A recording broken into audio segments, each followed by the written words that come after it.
Là, tu es cool, mais ça ressemble à quoi quand il y a de la tension dans ton équipe? À ça. Du silence.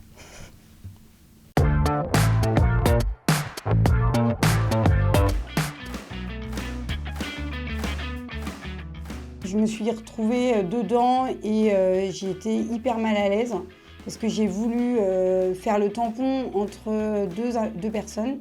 En fait, ça m'est retombé dessus, donc je l'ai très très mal vécu.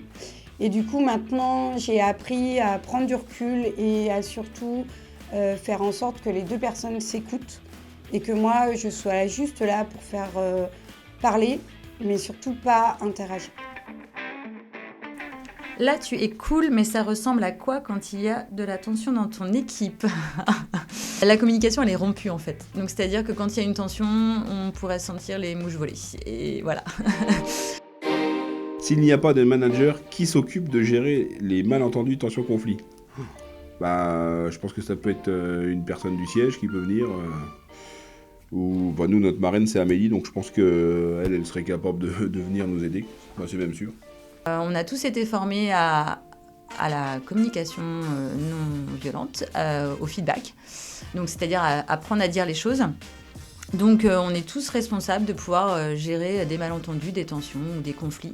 Et puis après, on a une communauté ressources de personnes qui peuvent être neutres par rapport, on passe d'une équipe à l'autre dans ces cas-là. Et donc le capitaine peut solliciter dans la communauté des médiateurs ou des animateurs de cohésion d'équipe pour pouvoir l'accompagner là-dessus. Cite-nous 3 bonnes raisons de gérer les tensions, tu as 10 secondes.